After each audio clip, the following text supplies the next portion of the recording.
Bom, estamos aqui mais um episódio do nosso podcast Animal. Eu sou o André Bucão, médico veterinário. Hoje a gente vai conversar um pouquinho com o terceiro sargento Robson. Robson Pra Lins. gente falar um pouquinho do grupamento de busca e salvamento do Isso. bombeiro, né? Deixa eu se apresentar. Boa noite, sou o terceiro sargento Robson Lins, trabalho no Bombeiros desde 2015 e trabalho no Canil desde 2017. Entrei na corporação já querendo trabalhar com cães e trabalho nessa corporação e nesse trabalho maravilhoso desde então. Melhor trabalho do mundo. E como é que funciona o canil lá? No caso de vocês é busca e salvamento. Busca e salvamento. A gente trabalha, o Canil funciona dentro do grupamento de busca e salvamento, que é o grupamento especializado do Corpo de Bombeiros para salvamento. O bombeiro, só para deixar mais assim fácil, de fácil entendimento, ele é dividido em algumas áreas especializadas, né? Então tem a especializada em atendimento pré-hospitalar, que são as ambulâncias, o grupamento de proteção ambiental, e combate a incêndio urbano e o grupamento de busca e salvamento. E dentro do grupamento de busca e salvamento subdividido em 3 seções, que é a aquática, salvamento aquático, a salvamento terrestre e o canil. Né? O canil para fazer busca. E lá a gente faz busca de pessoas vivas, perdidas em mata ou em escombros, e cadáver também, né? Em algum desastre que venha, seja por afogamento ou desastre urbano, com soterramento, enfim. Não, essa é a subdivisão fácil, assim, né? E a gente trabalha treinando os cães e atendendo as ocorrências que são solicitadas, tanto dentro do DF como um todo, né? Porque os grupamentos multiemprego, eles atendem uma área dentro do DF. O GBS, o Grupamento de Busca e Salvamento, atende todo o Distrito Federal e, quando é solicitado, operações externas também. São quantos cães lá atualmente? Hoje nós estamos com 9 cães. Nosso plantel ótimo, ele gira em torno de 10 cães, né? Às vezes um pouquinho mais, às vezes um pouquinho menos, mas hoje nós estamos com 10 cães. São 4 cães prontos, 4 cães adultos, né? Inclusive, na verdade, um está praticamente aposentado. 3 atuantes, que são os mais antigos, e a gente só faz treinamento de manutenção, e outros 5 que estão em fase final de treinamento. Né? A gente chama de filhote, mas não são mais filhotes, não. Acabaram de completar 2 anos e estão... E o treinamento em si, ele também não é dos mais fáceis. Não. Treinar cachorro, dependendo do que se... do qual objetivo, né, para um cão de trabalho, nunca é simples. Mas o cão de busca, ele tem algumas características assim que deixa mais complexo o treinamento dele. Não é tão simples assim, porque a gente usa, assim como o treino de cães de polícia, a gente usa o drive natural do cão para o trabalho, mas você tem que... É um treinamento que dura um pouquinho mais, porque ele não fica pronto tão rápido assim, porque ele atinge ali o drive desejado, mas ele precisa de mais alguns detalhes que na ocorrência vai fazer toda a diferença, né? É porque quando a gente fala em cão de trabalho, polícia principalmente farejar Droga, entorpecente, armas, esse negócio, eles têm um treinamento muito específico. Sim, assim. sim, E quando muito você fala em mais... salvamento, você tem odores diferenciados, é isso? Sim, a base de odor vai ser a mesma do faro de droga, de entorpecente, de explosivo. Vai ser o treinamento é a mesma coisa, a diferença vai ser o odor apresentado. O que difere é a forma como a gente vai fazer esse cão trabalhar, o ambiente que ele vai trabalhar e como se deslocar nesse trabalho. Porque a maioria do cão policial, ele vai trabalhar ou na guia, né? Ali com o condutor, ou se precisar, no caso de proteção, né? De ataque, de busca e captura, aí ele vai atacar. Então, às vezes, ele solta, enfim, a polícia... Acho que os policiais já explicaram melhor isso aqui. Mas o cão de busca, ele é usado... A gente usa o cão na busca justamente porque ele vai trazer uma autonomia, ele vai fazer um serviço sozinho, substituindo, às vezes, 20 bombeiros. Ele consegue fazer um serviço sozinho, substituindo vários bombeiros sozinho, né? Então, ele consegue cobrir uma área muito maior, com a capacidade olfativa muito maior e identificar coisas que a gente não conseguiria. Então, a gente precisa ensinar para ele não só a identificar o odor, mas a se movimentar e a não deixar áreas vazias para a gente poder falar, ó, aqui não tem ninguém, entendeu? Então, para chegar nesse nível de capacidade para o cão saber se movimentar, é um treino bem constante, bem longo. E assim como no caso dos de polícia, eles também têm aquelas reações de sentar, de... Sim, a obediência básica, a gente, até pro manejo ficar mais fácil, Uhum. a obediência básica a gente faz, né? A gente tenta não... Isso aí varia muito vai variar de canil, de estado, ou até de adestrador, de treinador. Mas, no geral, a gente tenta não colocar uma obediência muito... Aquela obediência de esporte, né? Aquela obediência de agility, aquela coisa assim... fantástica. Até porque ele precisa ter uma certa autonomia, ele precisa trabalhar sozinho, sem depender muito de mim. Então eu tenho que dar o comando, ele tem que saber o que fazer. E quanto mais independente de mim ele for, melhor na hora do trabalho. Mas a gente coloca a obediência básica, assim. E o binômio cão-condutor, ele é mantido sempre o mesmo ou não? Isso aí, se você perguntar isso nos 27 estados do Brasil, a resposta vai ser a mesma. Eu acredito que nós somos os únicos. Eu posso estar enganado, não tenho certeza absoluta, mas acredito que em Brasília nós somos os únicos que trabalhamos no método matilha. Todo lugar praticamente é binômio. E assim, a opinião particular minha, o binômio ele vai alcançar, agora eu estou dando uma opinião particular, ele vai alcançar um ponto, ele vai conseguir explorar mais do cão. Quando é um militar conduzindo um cão, sempre. Sempre com aquele cão. Desde pequenininho até... Ele vai conduzir vai conseguir alcançar o potencial máximo daquele cão. Mas, no militarismo, dentro da logística e da rotina de treinamento, é muito mais difícil você treinar binômio. Quando você treina em equipe, que a gente chama de matilha, né? Fica mais fácil. Não só o treinamento, mas fica mais fácil também o atendimento das ocorrências. Porque você imagina, eu tô com o meu cão, treinei ele a vida inteira, ele tá pronto aqui, aí eu entro de férias. O treinamento, ele não vai treinar todo dia, vai cair aquela coisa lá, ou eu posso levar ele para casa. Aí, às vezes, a gente ouve relatos de outros estados aí, que o militar tava num casamento, tava na folga dele, baixou um helicóptero lá para pegar o cara para que tinha que ir para uma ocorrência. Então o cara acaba perdendo. Então, assim, tem vários detalhes assim que na verdade os antigos, os militares mais antigos do canil, trabalhavam em binômio e eles falaram, gente, esse aqui a gente tá trabalhando, tá treinando junto todo dia. É muito mais fácil a gente conduzir todos os cães. Então a gente começa, o treinamento básico inicial deles é feito para facilitar para o filhote, com um ou com poucos militares, mais um que vai mexendo com eles ali. Depois, ao longo do tempo, a gente vai fazendo rodízio, vai trocando, até que chega um momento em que qualquer militar lotado no canil é apto, ele consegue conduzir qualquer cão. Então, hoje, os cães prontos lá, qualquer militar bradou, entrou uma ocorrência, o militar que está de serviço, ele vai pegar, escolher o cão que tiver melhor lá, ele vai pegar e vai para a ocorrência, sem problema nenhum. E isso, do meu ponto de vista, facilita muito até para manter, demais.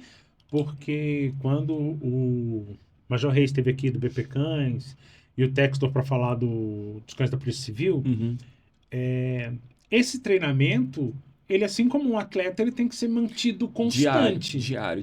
Então, como você falou, se o cara sai de férias, ele já não faz aquele... Exatamente. Ele pode até pedir, diário. Não, treina meu cachorro aí. Ele não faz aquele exercício constante. Não dá. E aí o cachorro vai perder um pouco das dar uma coisas, quedinha, né? Vai dar uma quedinha. Então, todos esses detalhes aí, a gente acaba que... Tem os desvantagens também, né? Mas, assim... O que foi colocado na balança, o pessoal mais antigo falou, cara... E é o que tá funcionando pra gente lá. Funciona de forma excelente. E, assim, existem as duas formas de trabalhar, né? Tem gente que prefere binômio, mas hoje, aqui no CBMDF, a gente trabalha como matilha. E, obviamente, já tiveram muitas ocorrências mais complicadas. Sim. Né? De atuação de vocês. Sim. Até fora do DF. Sim, várias. Sempre essas ocorrências de vulto... As mais recentes, né, foi o Rio Grande do Sul, o Baruch e o Sheik foram. Baruch, Sheik e... Foi mais uma. Não sei se foi a Delta ou se foi a Gamboa. Enfim, foram 3 cães. Inclusive o Baruch ficou lá o tempo todo, porque foi primeiro uma guarnição, depois voltou, só que o Baruch ficou. E foi a segunda guarnição para fazer a rendição, né? Brumadinho, Teresópolis, Petrópolis, Vale da Lua aqui, Serra do Caximba, uma ocorrência mais antiga, de 2006, eu nem era bombeiro ainda. São várias ocorrências de vulto que os nossos cães atuaram. Então, o canil eu não vou dar certeza para você, mas o canil de Brasília, ele é um dos mais antigos do Brasil. Eu acho que junto com o de São Paulo, dos bombeiros, né? Falando só de bombeiro, eu não estou falando da PM. Junto com o de São Paulo, se eu não me engano, ele é o mais antigo, um dos mais antigos do Brasil. Então, tem muita história. Então, para a gente chegar nesse padrão que a gente tem hoje de metodologia de treinamento, sistema de matilha ao invés de binômio, não significa que matilha é melhor do que binômio, jamais, mas é a técnica diferente, mas é o que a gente acha melhor. A gente tem um reconhecimento hoje, a nível de Brasil, tem um reconhecimento e sempre é solicitado, né? Então, aqui no entorno a gente atende bastante e essas de vulto a gente sempre é chamado para... E durante essas operações, obviamente, não se tem mais a ideia antigamente de que o cão era forçado a fazer aquilo. Na verdade, ele acaba meio que se divertindo um pouco com aquilo também, né? Como é que se mantém o bem-estar desses cães? Principalmente nessas em que, como se citou aí, Brumadinho, Sim. que eles têm que aí acaba sofrendo um estresse maior o fato do deslocamento até o local. A gente que trabalha com cachorro todo dia e acompanha e vai e trabalha assim, ó, um certo tempo, e você vê o cachorro todo dia, você vê o comportamento dele ao longo dos anos, ao longo da vida dele, e às vezes você vê um cão que não consegue expressar toda a... Vou inventar um adjetivo, toda a canilidade dele, sabe? Não consegue expressar, não consegue colocar pra fora. E quando a gente treina um cão, principalmente de busca, eu falo de busca porque a gente vai muito para ambiente de mata. A gente treina muito ambiente de mata. Muito, muito mesmo. É um dos ambientes um dos treinamentos que a gente mais faz. Mais horas de treino é o que a gente tem em busca em matas. A gente vê ali como o cachorro cansado, cara, como dá pra ver na expressão, em todos os detalhes da expressão, de orelha, de cauda, de respiração, até de expressão facial, como ele tá satisfeito em fazer aquilo. Então, eu acredito que o comportamento desses cães, ele é muito mais... tá muito mais próximo do natural dele. Ele tá muito mais satisfeito como cão, é muito mais um cão de verdade do que, às vezes, o pet, que tá confortável em casa, é bem tratado, é bem alimentado, é amado, mas ele não vive 100% como um cão. Ele não consegue expressar tudo que existe na natureza dele de cão. Então, eu acredito que o bem-estar deles, levando em conta esse aspecto, né, de como é a rotina deles de treino, é altíssimo, por conta disso. Mas nas operações... é quase que um comportamento de caça. Sim, é totalmente comportamento de caça. É totalmente comportamento de caça. A diferença vai ser que, ao final, ele não vai atacar, não vai matar a presa, mas a gente desenvolve, usando o instinto de caça, a gente desenvolve o desejo dele pelo brinquedo. E aí, se ele quer o brinquedo, ele vai fazer tudo pelo brinquedo. E vira o mundo. Acha o que precisa achar para ter o brinquedo. E aí ele expressa todo o instinto dele ali. Agora, nas operações, por isso que a gente coloca até um limite de dias também, né? Geralmente é 10 dias. Às vezes um pouco mais, às vezes um pouco menos. Depende muito, envolve um pouco de gestão e de política também, né? Como é fora, né? Então, a gente coloca um limite para os cães para trabalho de dia. E aí a gente tenta levar, nunca leva só um cão, porque tem que ter um revezamento. Então ele trabalha um dia, depende do tamanho de área, o trabalho que ele vai fazer. Trabalha um dia, descansa outro, trabalha um dia, descansa outro. Enfim, o turno de 20 minutos, com pausa para descansar. É porque no caso de busca e salvamento é muito diferente de uma operação policial, por exemplo, para localizar drogas, por exemplo. Sim. Porque, na verdade, o cão policial ele já vai meio que focado e precisa achar aquilo. Isso. E no caso de busca e salvamento, ele precisa achar, mas ele não sabe muito bem aonde nem o quê. Exatamente. E às vezes o trabalho que é mas que é muito importante também, que o cão faz, é o de descarte de área. É uma área absurdamente gigantesca. Você consegue cobrir qual área, mais ou menos? Assim, na verdade, vai variar. Não é que ele vai cobrir aquela área de uma vez só. Não, a sim. gente vai Ao longo fazer desses dias. Isso. Aí é difícil, porque vai variar o terreno também, né? Então, é terreno montanhoso. Cerrado aqui, ele cobre dá pra fazer o DF em 30 dias. Exagerando aqui, mas assim, eles fazem uma área muito grande, mas vai variar muito do terreno. Então, às vezes, chega um ponto que ele não consegue acessar. Então, a gente tem que montar sistema para descer o cachorro de rapel, para acessar vários lugares. Então, vai variar muito. Eles ficam tranquilos para descer de rapel? Fica, a gente treina com eles desde pequenininho, desde filhote. Já sobe escada, desce, já ganhou um corpinho, já consegue colocar a cadeirinha canina, né? E desde pequeno, sempre... a gente sempre faz. Inclusive, assim, os bombeiros são mais... como atuam mais com altura, a gente até dá instrução para pro Exército, BP Cães, eles vão lá fazer treinamento com a gente, né? Então... mas, assim, a área é uma área enorme. Ele sempre vai trabalhar, e vai depender muito do dia, mas é uma área muito grande. Eles sempre trabalham trabalhando com uma área muito grande. E o trabalho importante que eu estava falando, que às vezes ele faz, é o trabalho de descartar a área. Então, é uma área absurdamente gigantesca. E aí veio aquela, por exemplo, o lá do Rio Grande do Sul, né? Veio aquela enxurrada, derramou, tinha lá... Eu tive lá pouco depois do acontecido. Foi no final do ano e eu tive lá em março agora. Sim. Esse ano. Cara, ainda tava muito detonado. Pois muita coisa, cara. Muita coisa. Muita coisa. E assim, é uma área enorme. Área de montanha, a chuva vem, derruba tudo e por um vale inteiro, um vale gigantesco. E aí tem lá 3 corpos desaparecidos. Você tem que cobrir o vale inteiro. E às vezes um trabalho muito importante é o cão trabalhar e falar, ó, essa parte aqui, ó, ou esse lado do rio, digamos assim, não tem nada. Já dá para concentrar a busca, já dá para focar mais. Então, é um trabalho importante tanto de buscar e encontrar o corpo para devolver para a família, quanto de descartar a área, de passar o cão lá e ele trabalhar vários dias a fio sem encontrar nada, mas falar, ó, aqui não tem nada, pode passar. Aqui tem cadáver de animal, de vaca, de boi, de cavalo, mas não tem nenhum ser humano. Eles são treinados com esses odores específicos ou eles só encontram... Os cães...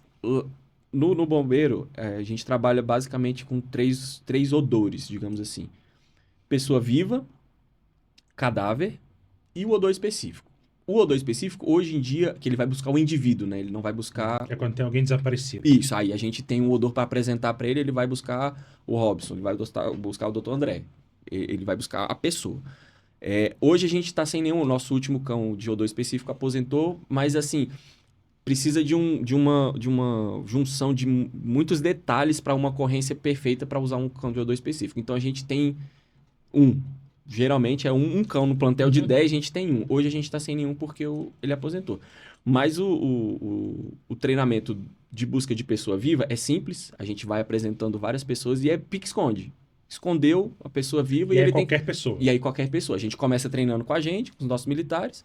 Inclusive, no nosso Instagram, a gente até publicou recentemente chamando, né, um convite para as pessoas se cadastrarem lá para ajudar a gente. E já estamos chamando, estão participando lá, está sendo bem, bem, bem bacana.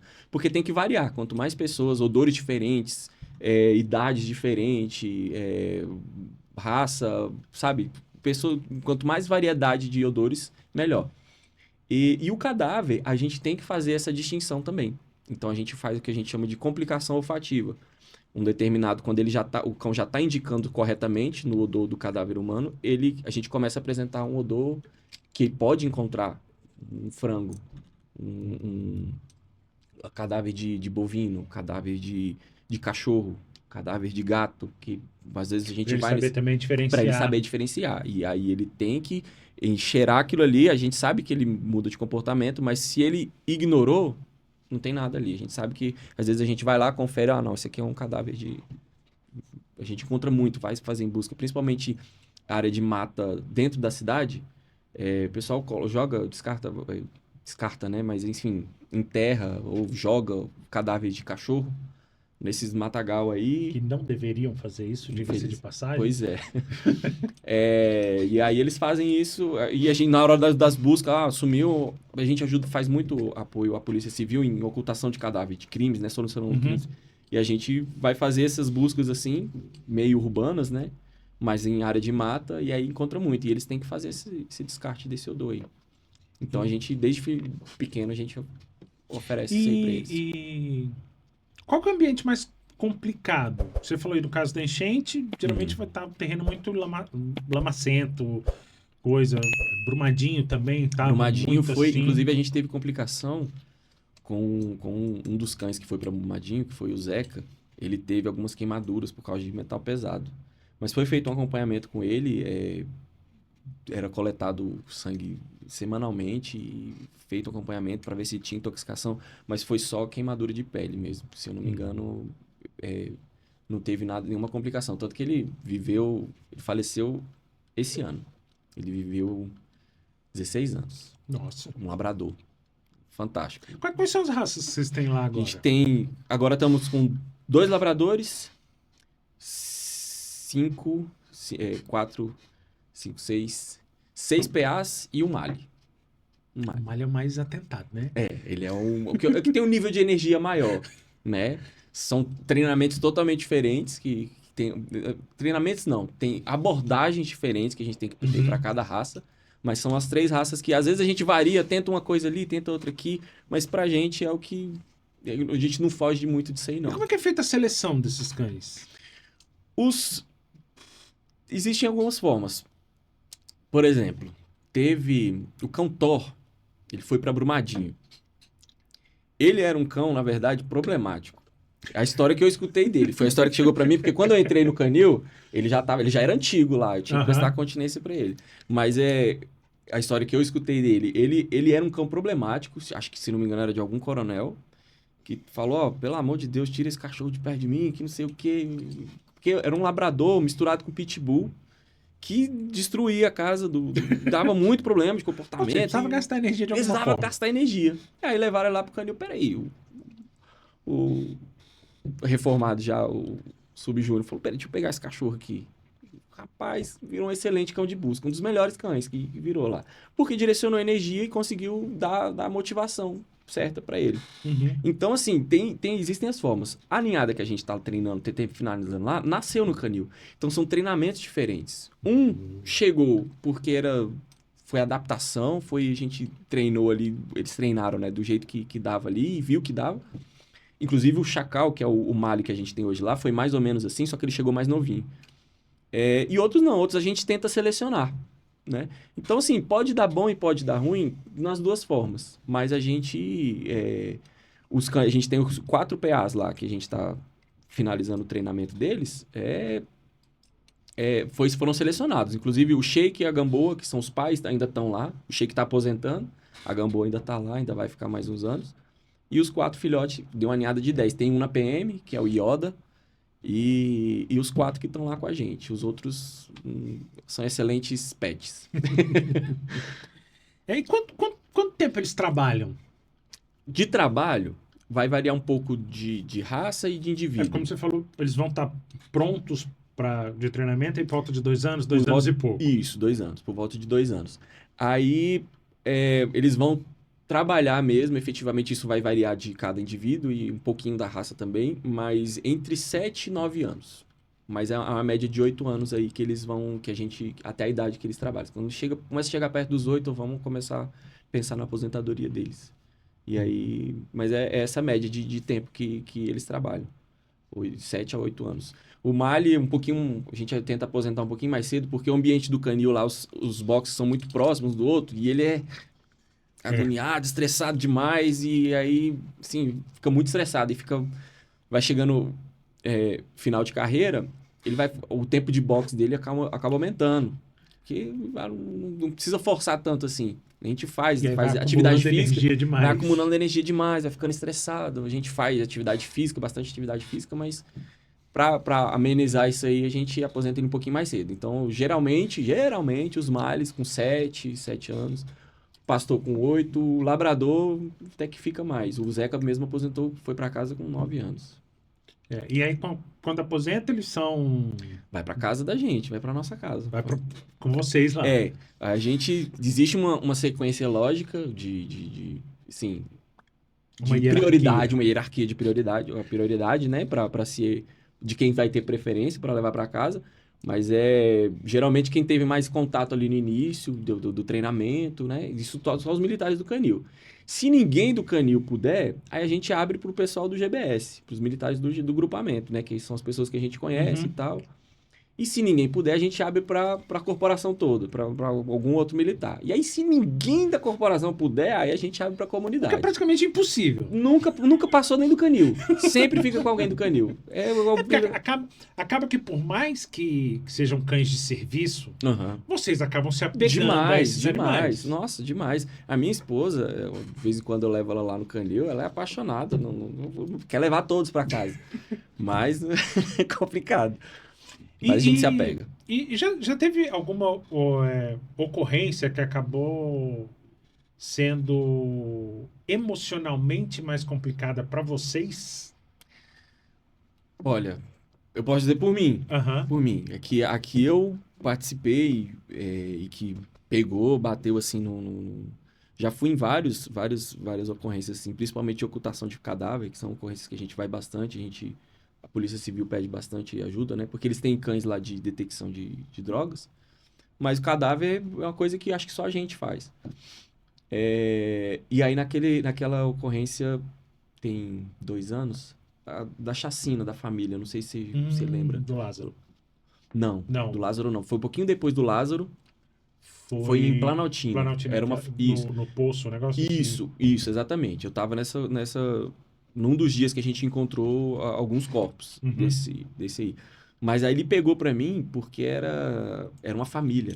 Então tinha assassinato de criança, enfim, pegou ali um pouco emocional. Mas mais por conta da história. Na execução em si da ocorrência foi tranquilo, assim como... Tranquilo, na verdade, não dá pra dizer que nunca é. Porque, principalmente quando é ocorrência de cadáver... É uma pessoa morta, infelizmente. Não tem como ser tranquilo. Não tem como você desligar uma chave não, estou apenas trabalhando. A gente sabe e a gente vê, ouve o relato da ocorrência, pega um pouco da história ali e aí... Até para definir a área. Exatamente, para definir perfil, para definir a área, para definir possíveis outras áreas de busca, né? Então a gente precisa saber o básico ali. Quanto mais informação a gente tiver, melhor. Muitas vezes a polícia não pode fornecer todas as informações por conta de investigação, mas quanto mais informação a gente tiver, melhor. Né? Aí a gente consegue definir que área a gente vai atuar. Mas essas ocorrências de ocultação de cadáver e desastres, né, sempre são mais pesadas emocionalmente. Né? E por isso até que a gente não fica tanto tempo. Tem que ter um limite ali de tempo, porque... Porque eu acredito que por trabalhar com busca e salvamento, o emocional de vocês fica muito afetado com algumas situações. Porque muitas vezes vocês estão lidando ali com parentes, querendo informação, alguém querendo achar alguém. Com certeza. E aí isso acaba mexendo muito com vocês também, não? Mexe. E a gente... E isso não existe um segredo para você falar, não, faz isso que você consegue... Cada um vai lidar de uma forma, mas é uma coisa que, principalmente parente chorando, parente desesperado, ou às vezes até aquela pressão, assim, abrindo aqui de uma forma, aquela pressão indireta. Parente lá, todo mundo desesperado, a criança sumiu, entrou na mata, sumiu. E aí a gente chega lá, não, o canil chegou, agora vai resolver. Bom. Porra, porque aí bota um peso nas costas de vocês gigantesco. Mas a gente confia na ferramenta. Porque a gente sabe que os nossos cães bancam. Eles trabalham, a gente treina todos os dias, todo santo dia. É de domingo a domingo. Final de semana vai treinar, vai fazer treino físico. Durante a semana é treinamento específico todos os dias, de manhã e de tarde. Então, assim, o treinamento é constante. Então, a gente confia na ferramenta. Mas não tem como desligar essa chave, porque a gente é ser humano, né? Não tem como... Até porque, como eu estava comentando, né? Apesar deles serem cães de trabalho, eles têm quase que uma rotina de atleta olímpico, por assim dizer, né? E é até eles têm que estar constantemente ali afiado, até porque não sabe a hora que vai ser chamado. Eles quase sabem a hora. Ah, é? Porque lá no grupamento tem a sessão, tem o canil fica ali. Quando entra a ocorrência, o SECOM, que é o radiooperador, ele brada no boco de ferro, fala: o militar do canil compareça a SECOM. O brado pra gente, geralmente, a gente é uma segunda resposta. Então, geralmente, o grupamento do local, ele vai primeiro e atende mais emergencial e a gente vai como apoio. Então, não é aquele brado que toca e a gente sai correndo. Então, a gente vai com mais calma. A gente prepara, planeja, vê a área. Então... E seleciona também quais cães exatamente, que vão, quais que estão em descanso. Se vai levar um, se vai levar dois. Quantos militares vão para poder operar esses cães. Porque a gente nunca leva... 2 cães para 2 militares. Se tem 2 militares, a gente leva um. Como vocês trabalham na ideia de matilha, exatamente, fica mais fácil também fazer esse planejamento. Sim, exatamente. A gente pode pegar qualquer cão, qualquer militar que está ali pode pegar qualquer um. Então, a gente... 2 militares vão com um cão, se tiver só 2. Até porque precisa ter um apoio. A gente usa muito aparelho de GPS na coleira, o nosso GPS, como são áreas grandes, a gente tem que ter esse controle. E aí, quando brada... Os cães já começam assim, ó. A gente vê o comportamento pelo corredor assim, ó. A gente só vê os focinhos aparecendo assim, ó, no corredor. E aí eles botando focinho assim, ó. Aí a gente começa a conversar, né? Não, tá, laboratório. Aí alguém vai lá, pega e fuma, ó, entrou não sei o quê. A gente começa a se arrumar, se preparar. Eles já sabem que vão sair, que alguém vai sair. Porque também... Porque toda vez é assim. E não é só isso, né? Pra eles também é meio que... o passeio. É prazeroso. Eles vão sair do boxe e vão fazer a busca, a melhor coisa do mundo. Pra eles é fantástico. Então, assim, eles começam a ver aquele movimento ali, a gente se preparando. A gente geralmente tá com outro uniforme, coloca o uniforme laranja, eles começam a ver, a gente vê um bombeiro de laranja, ele já começa a ficar me leva e começa aquela coisa assim. Então eles conseguem identificar, pelo nosso comportamento, eles fazem muita leitura nossa também. Então... E como é que é feita a preparação desses cães para o próprio treino em si? E eu vou um pouco além. Como é que é feita a preparação, tanto física quanto mental, de vocês que vão conduzir os cães? Porque os cães, a gente sabe que eles, bem treinados, eles vão tranquilo, né? Sim. E, obviamente, como a gente estava comentando aqui, dependendo da ocorrência, mexe um pouco mais com um ou com o outro, dependendo até da história individual de cada um, né? E como é que fica? Bom... O treinamento do bombeiro, ele é físico, né? Ele é individual. Então, cada um toca o seu treinamento. Mas, assim, a nossa rotina de treino dos cães, quando a gente é obrigado a treinar os cães, não tem como você não treinar junto. Pelo menos um pouquinho. Fazer pelo menos, assim, 20% do que o cachorro fez ali, você vai ter que fazer. Porque você vai ter que andar muito, vai ter que subir, vai ter que descer, às vezes vai ter que carregar cachorro. Então, assim, no nosso curso, que é o SEBRESC, é o curso de busca, resgate e salvamento com cães, é um curso de especialização dentro do bombeiro, para trabalhar no canil tem que ter esse curso, a gente já coloca nos alunos essa rotina de treino físico, porque ele tem que estar preparado mesmo.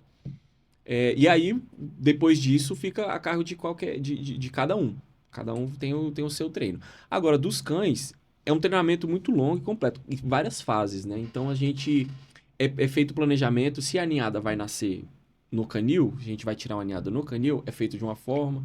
Se vai vir um cão desmamado, a gente vai fazer um pouquinho diferente, vai pegar outras fases, não vai fazer estimulação precoce de odor, de superfícies. A gente faz tudo isso com um bebê, com um filhotinho bem pequenininho, né? Então, vai variar um pouquinho aí. Mas é um treinamento bem complexo e com muitas fases, né? Com muitas fases. Então, começa com o filhote nascendo no canil, começa com a estimulação precoce. Quando ele abre o canal auditivo, a gente já começa a colocar vários tipos de som. Estampido de tiro, máquina trabalhando, som gravado na caixa de som mesmo, baixinho ali, vai aumentando para ele acostumar. Teoricamente é um ambiente hostil para onde ele vai. Exatamente, ele tem que estar acostumado com isso. Hoje a gente fez um treino hoje de manhã inclusive, ali na Nova Cap, caminhão e pilhadeira passando para tudo quanto é lado, o cachorro focado ali, ó, procurando o odor que ele tava, não queria nem saber. Então ele é acostumado com isso desde filhotinho mesmo. Então essa socialização que a gente chama com vários tipos de som, de odor, e até para estimular as células olfativas dele também. E aí, depois disso, a gente começa a estimular o instinto de caça. Então, filhotinho, pequenininho mesmo ali, ó. Estimular de caça e o food drive também. A gente faz... Ele não come de graça. Ele não tá no hotel. Uhum. Ele sempre vai ter que fazer alguma coisa para poder ganhar a comida dele. E isso gera um cão adulto ou jovem que faz qualquer coisa pela comida ou pelo brinquedo. Porque ele foi treinado a fazer isso, né? E pode até parecer judiação do bichinho, né? Mas essa judiação é uma visão mais pet. Porque o cão, ele nunca vai passar fome. Ele nunca vai ficar desnutrido. Ele nunca vai ser maltratado.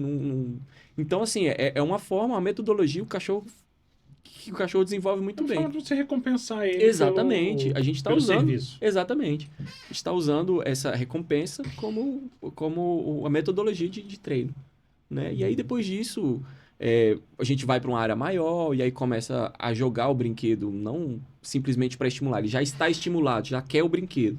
Então, a gente começa a colocar isso de uma forma mais estratégica. Então, ó, você vai buscar o brinquedo aqui, mas daqui a pouco você vai buscar ele ali.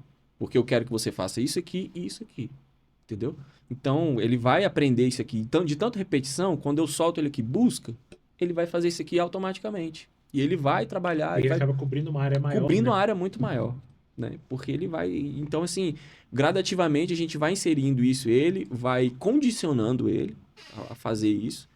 E ele faz isso naturalmente depois. Depois ele faz isso naturalmente. Você está falando a respeito de GPS, essas coisas. Como é que é feito São equipamentos específicos, você falou, ele tem como se fosse uma coleira. Sim, tem uma coleira GPS, localizadora e o aparelho, né? O aparelho que fica na nossa mão.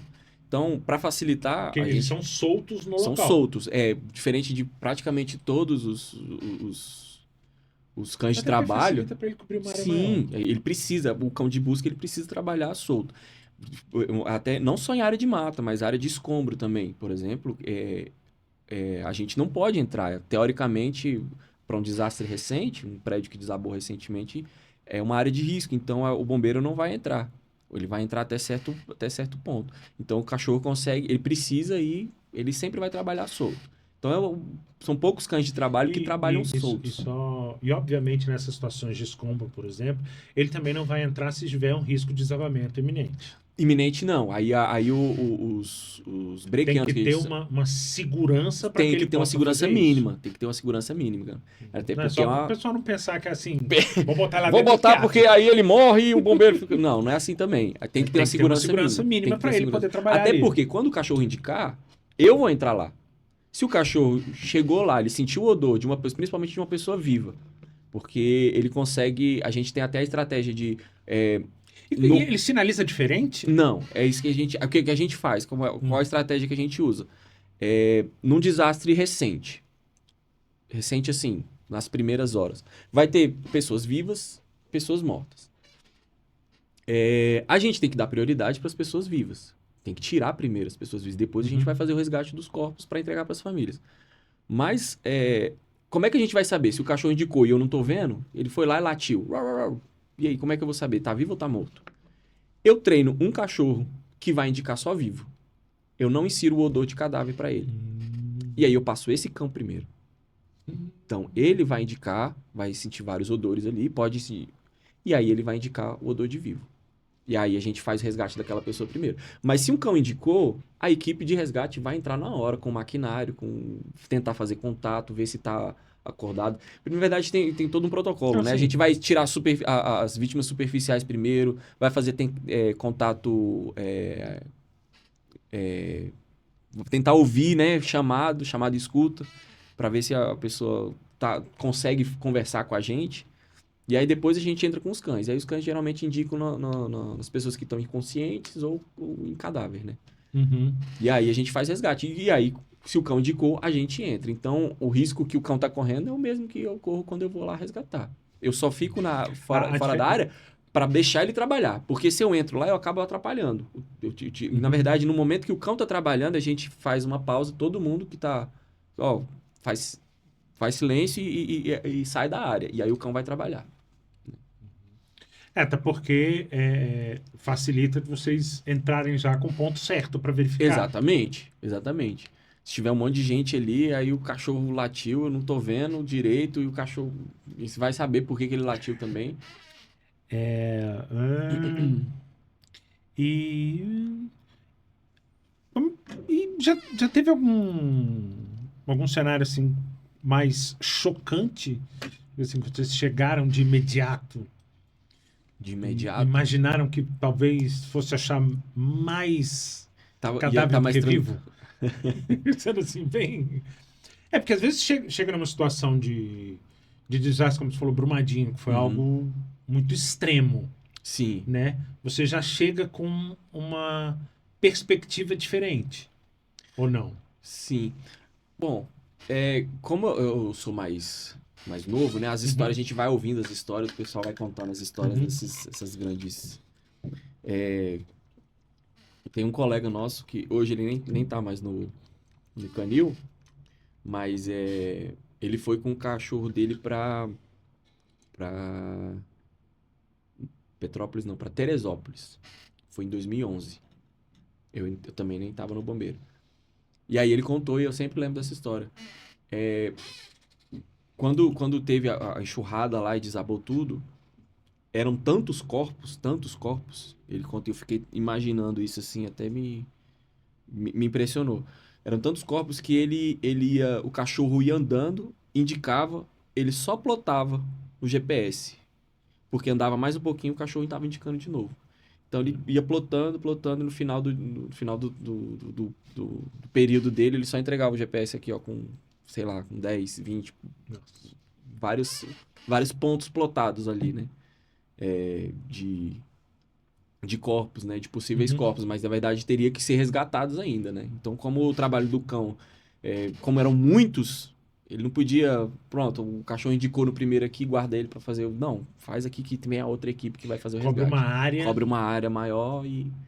Então, assim, a gente ouve as histórias, né? Essa história da família aí, da chacina da família também me impressionou muito, porque eu vi a história de perto, fiz o resgate dos corpos ali. Uma história muito macabra, muito tensa, mas... E querendo ou não, é pesado, né? Assim, é pesado, né? A gente ouve as histórias, assim, da ocorrência. Tem muito caso de busca de vivo, tem muito caso de paciente psiquiátrico, né? Já em surto, e aí acaba entrando no meio da mata, se perde. A maioria dos casos se resolve sozinho, ele consegue sair, ou a família acha, o surto passa. Mas tem umas histórias bem tristes mesmo. E obviamente também devem ter algumas mais felizes. Tem. A família, o senhorzinho que lá foi aqui no entorno, não lembro agora a cidade. O senhorzinho saiu para pescar e se perdeu. Ele era bem idoso mesmo.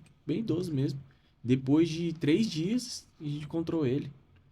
E trouxe de volta para cá. São coisas assim que acalentam o coração, que ajudam a gente, né? Enfim, tem os dias bons e os dias ruins. E como é que a rotina básica de vocês lá? Rotina básica O canil é dividido em duas alas, duas escalas, né? Tem a escala de 24 horas, fica 24 horas de serviço, 72 de folga. E tem a ala de treinamento, que vai todos os dias pela manhã, para treinar os cães, fazer o treinamento específico. Então a ala chega às 7 horas, dependendo do treino do dia, dá metade da porção da alimentação ou não dá nada da porção de alimentação. E aí a gente começa o treino específico. Começa primeiro com obediência, com a parte de obediência. Aí segue o planejamento externo. A gente tem uma pista de escombros lá, uma área de escombros que a gente usa para treinamento. Mas como a área tem que ser renovada sempre, a gente usa essa área mais para demonstração quando vai alguém lá no quartel. Porque a gente tem que estar buscando sempre áreas novas. Então, dependendo de para onde a gente vai, a gente sai para fazer o treino. E aí, na parte da tarde, a gente faz um outro treino, diferente, treino específico também. Só que a gente tenta sempre variar. De manhã a gente treina ao vivo, à tarde treina cadáver. Ou o contrário, né? Uhum. E no final de semana a gente faz o treino físico. Então, eles vão correr, vão nadar, vão caminhar. Né? Eles fazem busca também... Aquática? Faz busca aquática. As pessoas ficam até... Mas eles fazem busca... mais complicado. Na verdade, depois que o cachorro... Porque essa é a última etapa, né? Uhum. Depois que a gente treinou, que ele tá condicionado ao odor, e ele consegue buscar na mata e no escombro, buscar no lago é fácil, porque ele só precisa estar socializado com a embarcação e acostumado. É só isso mesmo, só socializar com a embarcação mesmo. E aí a gente coloca, ele é colocado na proa do escalé, que é uma embarcação pequena, uhum. com o mais próximo da água possível, né? Então o escalé é a nossa embarcação que ele consegue chegar com o focinho mais próximo da água. Quer dizer que ele vai nadando. Não. Tem gente que pensa que ele mergulha para pegar. Não. A busca de afogado, ela é busca só de cadáver, né? Então ele vai buscar o odor do cadáver. Então, essa técnica, não que outros estados não façam, mas essa técnica do jeito que a gente faz, eu acredito que que foi desenvolvida aqui, só a gente tem. É um sistema que foi passado de várias formas e hoje chegou com o odor é colocado dentro de uma panela de pressão com um cilindro de oxigênio e coloca pressão nessa panela. E essa panela é mergulhada lá no fundo todo um sistema assim, né? Todo um aparato. Né? Todo um aparato lá. E aí ele solta bolhas. E aí, colocado lá, a gente plota o GPS lá e o cão tem que... A gente, com o escalé em baixa velocidade, vai fazendo... A gente coloca boias e determina os quadrantes. E aí, a gente vai fazendo o zigue-zague. E aí, a indicação do cachorro ela é bem mais sutil. Porque nos outros também está fora do visual, mas como ele tá limitado... Ele não consegue chegar... eu senti o odor ali, eu vou ali. Não, ele tá dentro do barco. Ele vai dar uma área próxima. Ele vai dar uma área próxima. Ele vai delimitar uma área próxima. E a gente tem que estar muito mais atento. Porque ele tá cheirando aqui, ele só vai fazer isso aqui. Ó, e eu tenho que falar pro condutor, vira embarcação para cá. E aí, continuar observando o comportamento dele. Então, é basicamente mudança de comportamento. E é muito sutil. E tem que ir direcionando até... Muitas vezes, às vezes ele não vai latir, mas vai só mudar o comportamento. Isso, pra gente, numa ocorrência real, já é indicação. E a gente vai plotar aquilo ali. E aí, um quadrante que era desse tamanho vai se transformar num desse para o mergulhador descer e procurar. E a gente reduz bastante a área de... Quem faz o resgate mesmo e encontra o corpo são os mergulhadores. Mas a gente consegue reduzir, com o uso do cão, reduzir uma área que era gigantesca, bem menor. E obviamente, todos esses cães têm um acompanhamento veterinário. Tem. Hoje, mais recente, né? Até alguns anos atrás, eles não tinham plano de saúde. Então, era feito meio que...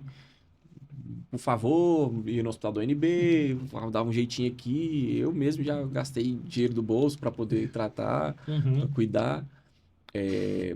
Não atuo como veterinário, mas tenho formação. Né? E tem alguns colegas lá, praças também, que têm formação. Alguns até atuam, né? Mas a gente não tinha. Mais recente, agora a gente já está, de uns anos para cá, a gente já está muito bem servido. A corporação fez licitação e tem uma empresa que presta serviço veterinário, tanto de serviço clínico, cirúrgico, quanto medicação. Então, eles servem, tem que ter um contrato firmado. Né? E aí, eles têm uma consulta que é feita semanalmente, só para acompanhamento clínico mesmo, de todos os cães. E aí, qualquer emergência que tiver, qualquer coisa que precisar, é feito...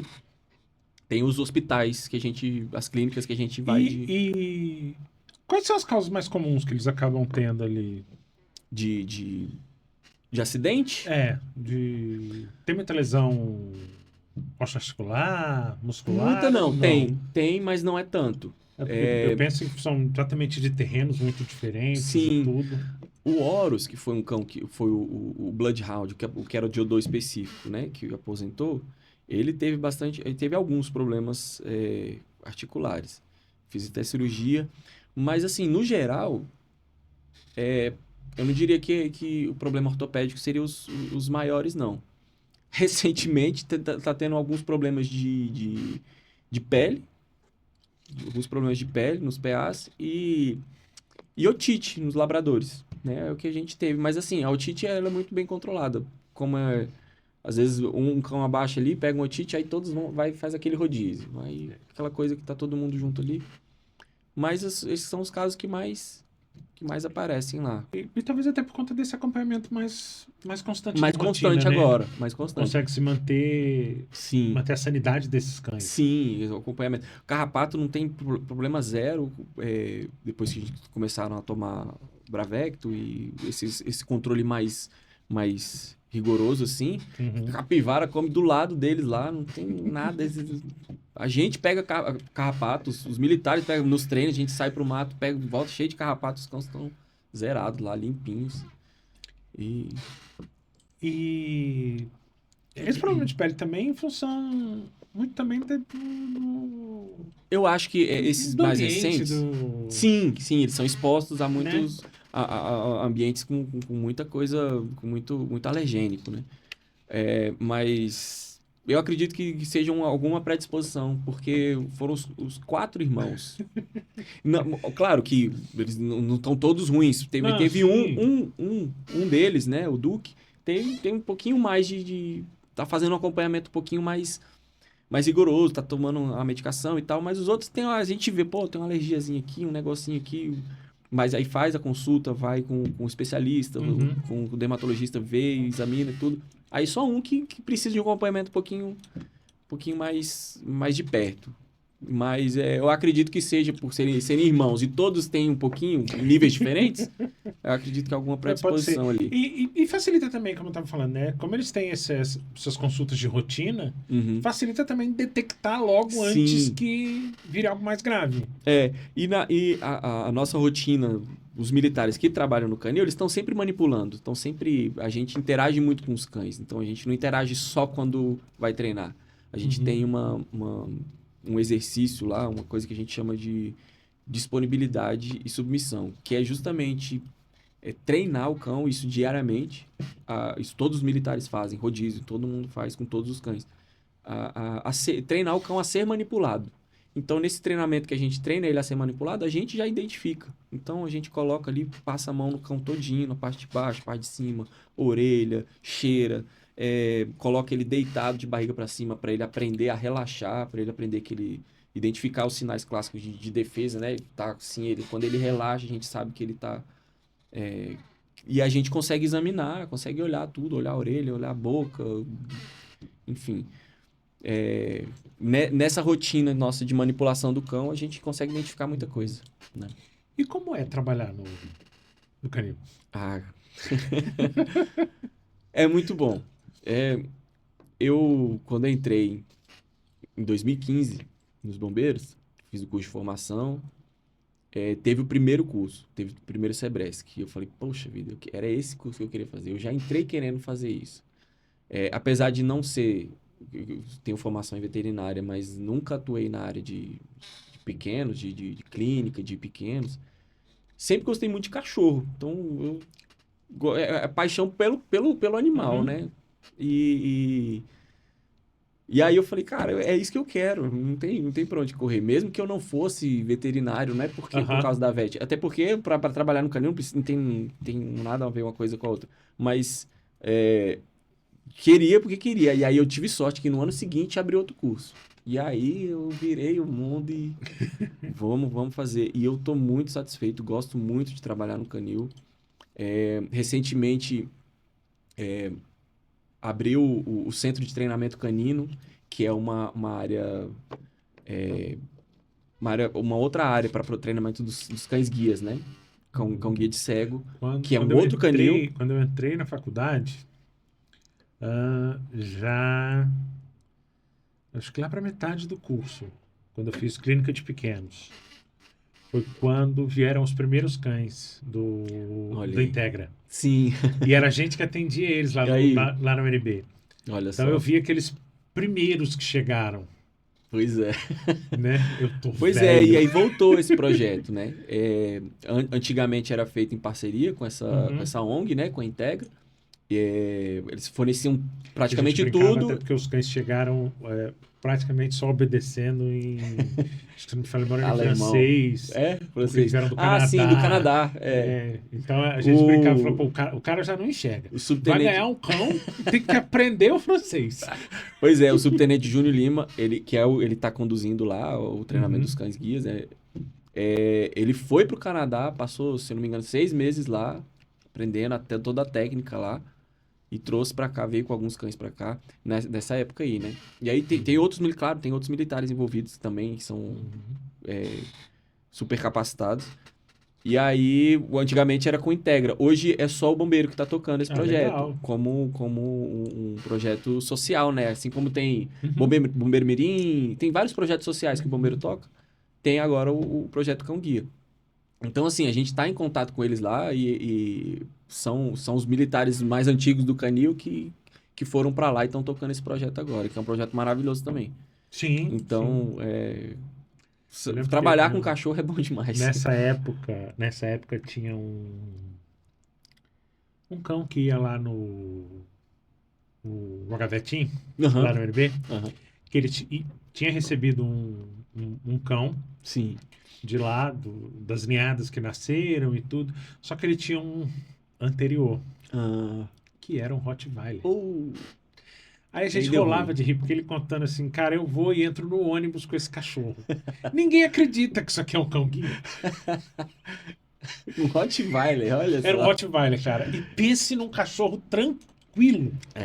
Tranquilo. A gente tem a imagem do cão guia só como labrador, né? Mas tem vários PAs lá sendo treinados. Tem, cara. E esse Rottweiler foi o primeiro, assim, que eu vi.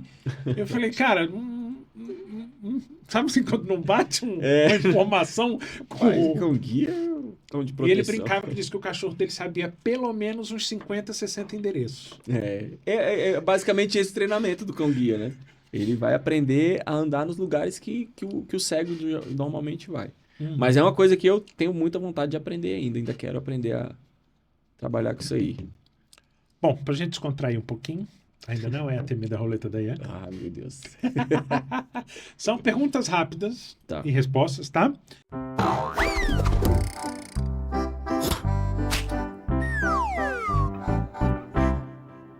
Qual que é o seu animal favorito? Cachorro. Qual animal você seria? Tigre. Ou algum outro felino. Quais que são os maiores desafios? Tanto do trabalho com esses cães, como do resgate em si? Acho que alguns entraves, como é que eu posso dizer? De logística, não é política, mas assim, de limitação do que a gente pode e não pode fazer. Então, às vezes, a gente tem disposição para fazer, mas não tem o recurso, está faltando material. Então, assim, hoje a gente está enfrentando um problema lá de falta de material para treinar a obediência. Né? A gente vai participar de uma prova de certificação nacional e aí precisa ter um material para treinar a obediência com os cães. E a gente sente essa falta aí. Isso aí atrapalha um pouco. Um sonho. Sonho? Relacionado a cães, né? Não, esse é bem amplo mesmo. Não, eu vou falar relacionado porque é que o nosso canil, porque a gente foi começado um pouquinho antes da pandemia, foi começada a construção do canil novo. O canil que a gente trabalha lá, ele tem 30 32 anos, 30 e tantos anos. A construção, o prédio é de 92. Então, é bem antigo. Então, a estrutura não é que é precária, porque a gente vai fazendo ali... Ainda é ali no final do... Ali no... Onde tem a policlínica? Não, ali é onde é o Integra. Aquele ali foi reformado, aquela estrutura ali é maravilhosa, mas era boa para o treinamento do cão-guia, porque tem todo a parte de treinamento de... É como a gente estava conversando, meu pai trabalhou muitos anos Isso, ali na onde era o Integra, e onde foi reativado o canil. Diminuiu um pouquinho, mas é a mesma área. E ali a estrutura eu lembro de algumas coisas dali, porque pois é. Eu andei muito ali. Mas é ali o projeto cão-guia é ali. Agora, a estrutura lá do GBS fica ali na Vila Planalto, ali no setor de clubes em Enseada Norte.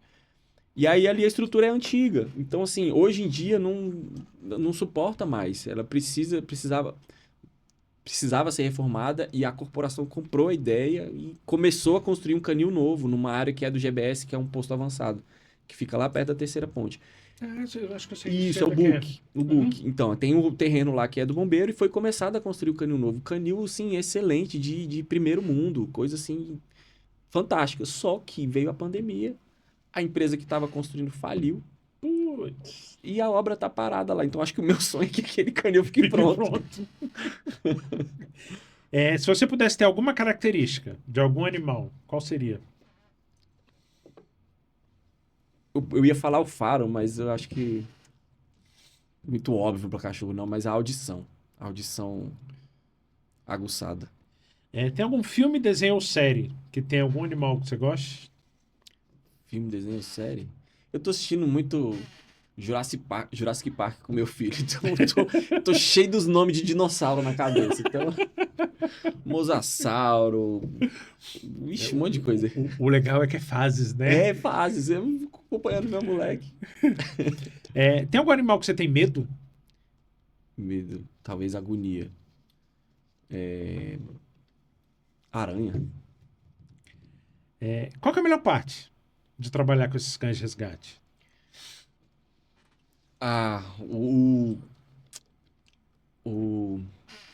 O comportamento satisfatório que ele apresenta. O comportamento de estar satisfeito que ele apresenta. Quando você dá a premiação, você joga a bolinha, joga um brinquedo para ele pegar, nossa senhora, ele vem correndo para você, ele sai desfilando com esse comportamento que eles apresentam quando eles são premiados, quando eles fazem certinho, é muito gostoso de ver, de observar. E qual que é o maior mito sobre esses cães de resgate? Os de resgate não, mas no geral, como cães de trabalho no geral, que eles ficam viciados com o cheiro de droga, que eles ficam... Cara, é uma coisa que É inacreditável que as pessoas ainda pensem, concordem com isso, ainda tenha gente que concorde com essa ideia, né? Mas... Cara, se fosse isso, eles não localizariam qualquer uma, eles iriam muito específico naquela em que ele tá viciado. Ia ficar com o olho vermelho, ia ficar louco. Enfim, é um dos maiores mitos. Mas tem muita gente que pensa que fica com dó, tadinho do cachorro, ou talvez para cães de busca, falando mais especificamente cães de busca, que ele tá sofrendo para fazer aquilo ali. Na verdade, eu acho que ele tem muito mais prazer fazendo aquilo. Quando ele percebe a movimentação ali que ele vai sair, vocês já veem que o comportamento dele muda completamente. Se fosse algo que eles não estivessem gostando, em vez de enfiar o focinho ali pra saber quem vai, e tem cães, e tem cães que não gostam, tipo, que não tem o perfil. E aí eles não passam na seleção e vai ser um excelente pet, vai adorar ficar deitado no sofá e vai pra casa mesmo. Agora tem cães que tem outro perfil e quando eles têm esse perfil, eles adoram o que eles fazem.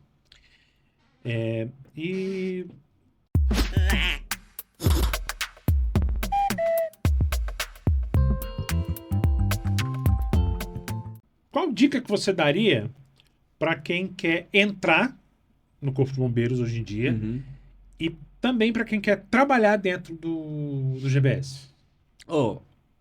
Não tem muito... Quem quer entrar tem que estudar. E assim, hoje o tempo vai passando e parece que a concorrência vai sempre aumentando. Porque tá ficando cada vez mais concorrido os concursos, enfim. Mas não desista. O concurso dos bombeiros é um concurso excelente para se fazer, porque ele chama muita gente.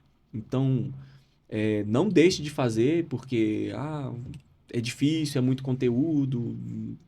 Cara, faz. Mesmo que você não consiga a pontuação que você queria, que você faz, porque uma hora você vai ser chamado. E aí, para trabalhar com os cães, aí a concorrência aumenta um pouquinho. Varia um pouco de ano para ano também. Não é todo ano que abre o Sebresc, mas varia um pouco de ano para ano também. Então, tem ano que a concorrência tá maior. Nos últimos, tava bem grande. Mas é não desistir também e se preparar. Se preparar e, se não conseguiu na primeira vez, tenta na outra e continua tentando, porque uma hora vai.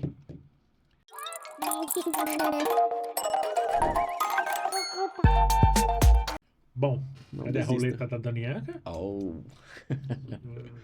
hora da vergonha? Nada, bem tranquilo.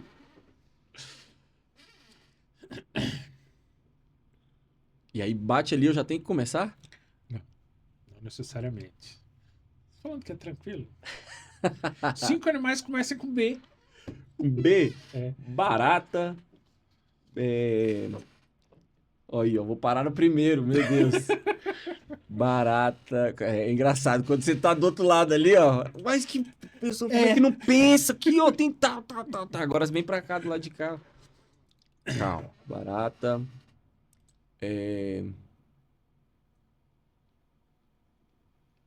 Boi. Como é que eu falei barata antes de boi, né? Barata, boi.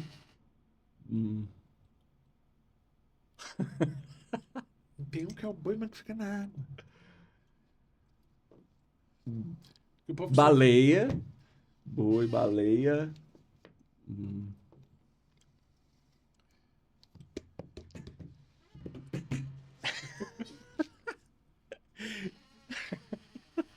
Tem uma ave que voa. Tem duas, né? Olha, ó, as duas que estão faltando. Tem uma que a vocalização dela é quase que o nome. Pressão. E tem um miudinho assim, que gosta muito de flor, essas coisas. Eita, velho. Beija-flor. Ó. Beija-flor. Falta um, né?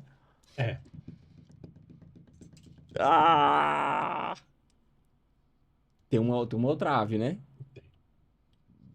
Geralmente é pequenininha assim, tem o barulho que ela faz é quase que falando o nome.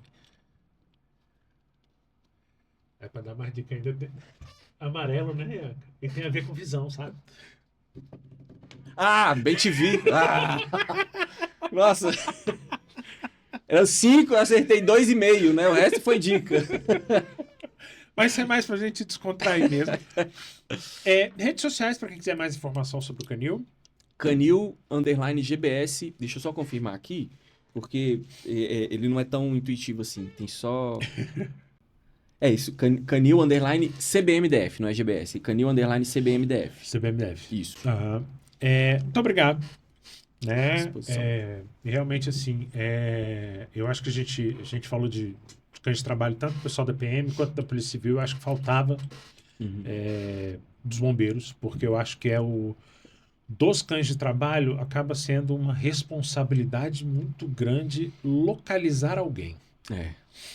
Seja vivo ou morto, né? É uma responsabilidade. Então, é um trabalho que eu acho que merece um reconhecimento grande, porque literalmente vocês estão envolvidos com o sentimento de pessoas e familiares. Sim. Né? Então, eu queria agradecer mesmo, né, a presença. Estamos aí. Precisar, tiver outras informações que precisar também, estamos à disposição. Dica que a gente conta com o apoio dele Brasil. Vídeo, internet, marketing, temos esse estúdio de podcast, tem estúdio com cenário fixo, tem estúdio com chroma key, então curso, videoaula, o que vocês quiserem a galera faz aqui. Tem a equipe de produção aqui, é muito boa. E dizer que é isso. E até semana que vem.